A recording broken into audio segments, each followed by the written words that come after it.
Discussion करने वाले हैं क्लास 10th के chapter number 1 chemical reaction and equation. ये चैप्टर केमिस्ट्री का पहला चैप्टर है और आज हम इससे बात करेंगे। आज हम इसके इंट्रोडक्शन किया जाए तो हमें इस चैप्टर में इंडेक्स पहले देख लेते हैं। हमें इस चैप्टर में केमिकल रिएक्शन पढ़ना है, यानी केमिकल इक्वेशन क्या होता है, हमें इक्वेशन को बैलेंस कैसे करना है, साथ में exothermic reaction and endothermic reaction आखिर होता क्या है, टाइप्स ऑफ रिएक्शन, फिर उसके बाद प्रैक्टिस। ओके, तो सबसे पहले बात करते हैं केमिकल रिएक्शन की।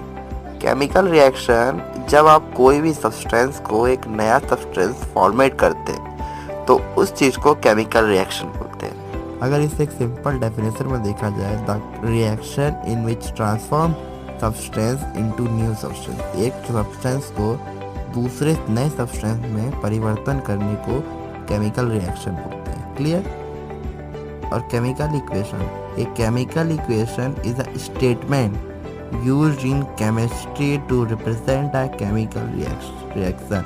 मतलब जिस केमिस्ट्री लैंग्वेज में एक स्टेटमेंट में कहा जाए तो जो केमिकल रिएक्शन रहता है उसको रिप्रेजेंट करने के लिए केमिकल इक्वेशन से उससे रिप्रेजेंट किया जाता है।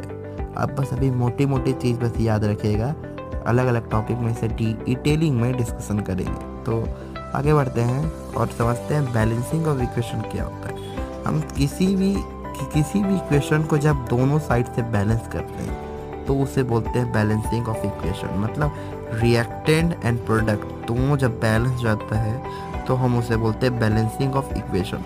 अभी आप रिएक्टेंट नहीं जानते हैं, ना ही आप प्रोडक्ट जानते हैं, बस अभी आप इतना याद रखिए, रिएक्टेंट एंड प्रोडक्ट जब बैलेंस कर हो जाता है तो उसे बैलेंसिंग ऑफ इक्वेशन बोलते हैं। ठीक है। एंड नेक्स्ट टॉपिक है एक्सोथर्मिक रिएक्शन।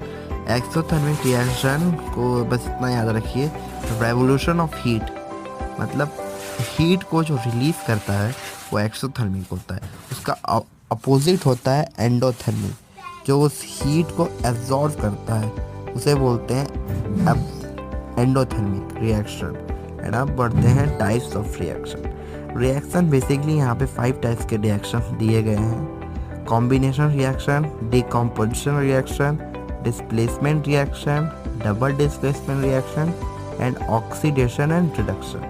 तो सबसे पहले डिस्कशन करते हैं कॉम्बिनेशन रिएक्शन के ऊपर। कॉम्बिनेशन रिएक्शन बेसिकली दो या दो से ज़्यादा रिएक्टेंट जब कंबाइन होके एक सिंगल प्रोडक्ट मेक करते हैं तो उसको कॉम्बिनेशन रिएक्शन बोलते हैं। मतलब जब दो रिएक्टेंट एक सिंगल प्रोडक्ट बनाएगा तो उसे हम कॉम्बिनेशन रिएक्शन बोलते हैं। अभी आपको बाद में डिटेल में डिस्कशन करेंगे कि रिएक्टेंट क्या होता है, सब्सटेंस क्या होता है नेक्स्ट वीडियो में। और अब बात करते हैं डिकम्पोजिशन रिएक्शन, जस्ट उसका अपोजिट। जब दो ब्रेक कंपाउंड जब दो ब्रेक होके एक सिमिलर सब्सटेंस बनाते हैं तो उसको डिकम्पोजिशन रिएक्शन बोलते हैं। ठीक है।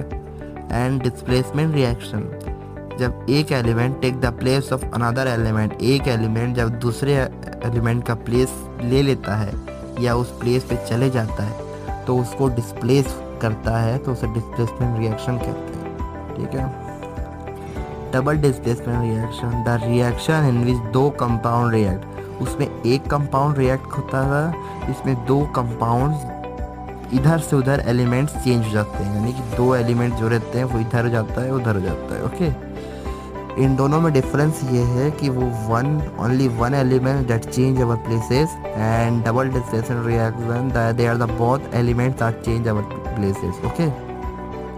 And oxidation which is the gain the oxygen and the release the hydrogen, मतलब जो ऑक्सीजन को गेन कर लेता है बट हाइड्रोजन को रिलीज कर देता है, उसको बोलते हैं लूज कर देता है, उसको बोलते हैं ऑक्सीडेशन। इसका जस्ट अपोजिट होता है रिडक्शन। रिडक्शन होता है आपको हाइड्रोजन को गेन करता है एंड लूज करता है ऑक्सीजन को, उसे बोलते हैं हाइड्रोजन ऑक्सी रिडक्शन।